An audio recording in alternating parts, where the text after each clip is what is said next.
Welcome to The Explainer. Today, we're following the money. I mean, big money. We're going to look at how one of America's most powerful industries is making this huge strategic bet on just one state. And yeah, we'll get into what that means for the future of housing policy for all of us. Let's get right into it. Okay, so what you're looking at here really gets to the heart of our story. We've got new federal filings that show the National Association of Realtors, you probably know them as NAR, is just flooding Texas with political cash, all building up to the 2026 midterms. And you got to ask, right? Why Texas, and where's all this money actually going? All right, let's start with the easy stuff. Direct donations to candidates. I mean, it's pretty clear from this chart. NAR's Political Action Committee, their PAC, has a favorite, and it's Texas. We're talking almost $150,000, which puts it way ahead of other big states like California. But honestly, this is just scratching the surface. Yeah, if we only look at those direct donations, we are missing the entire story. It's like looking at the tip of an iceberg. Most of the real action, the real spending, is happening underneath. To get the full picture of NAR's influence, we've got to dig into a way more complex and, frankly, more sophisticated strategy. Okay, get this. Between early 2025 and early 2026, NAR's PAC dished out about $10 million. That's a huge number, right? But the crazy part isn't just the total amount. The real story is how they're actually spending it. So, this is where it gets really interesting. Take a look at this chart.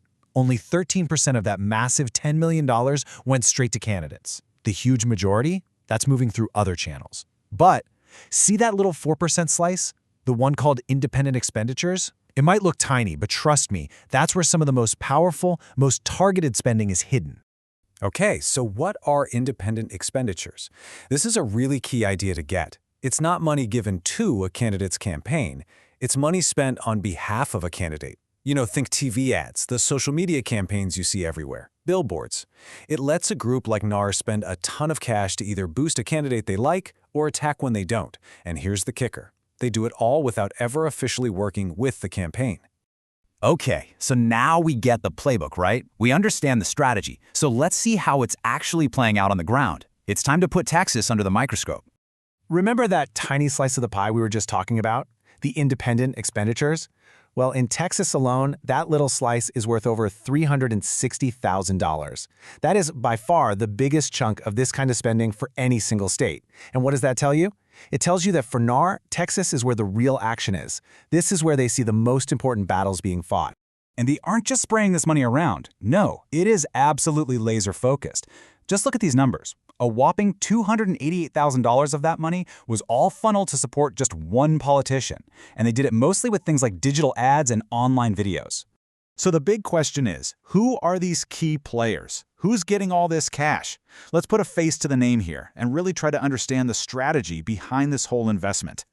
And here you have it, the number one beneficiary. The person getting the lion's share of this independent spending from NAR in Texas is the state's senior U.S. Senator, John Cornyn.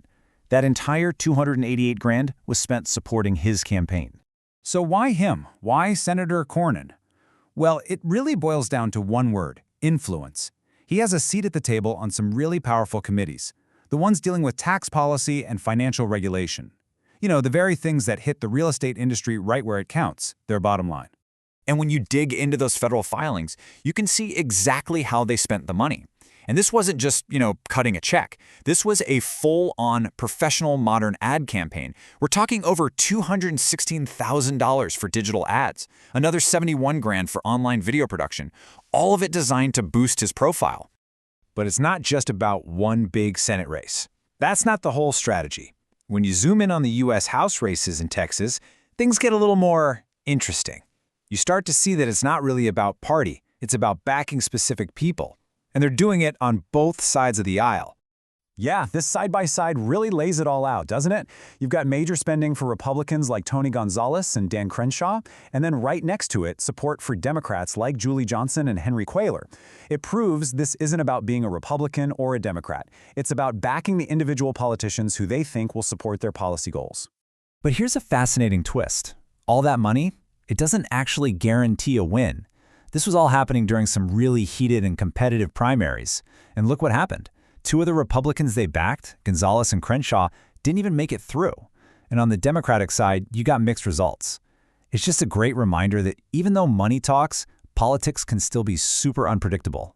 So, that brings us back to the big questions, doesn't it? Why Texas? And why is this all happening right now? Let's zoom out a bit and look at the bigger picture here. You know, the answer really comes down to power and influence. The country's center of gravity, both in terms of people and money, is shifting south. And that makes Texas a critical hub for national policy debates. What happens in Texas doesn't stay in Texas anymore. The politicians who get elected there end up shaping the rules for everybody.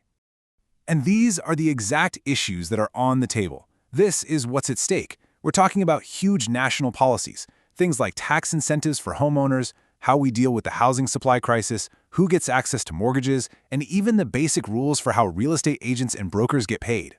And for NAR in particular, there's this extra layer of urgency right now. This quote really hits on it. The organization is in the middle of these massive legal battles over their commission rules. I mean, their entire business model is basically under fire in the courts. So for them, the stakes for having friends in Washington have probably never been higher. Which really leaves us with one final and pretty critical question. All of this money, this incredibly focused spending, it's a clear play to make sure the real estate industry's voice is heard loud and clear in Washington. So as all this cash keeps pouring into these key races, it kind of forces us to ask a tough question. Who's really going to shape the future of housing in America?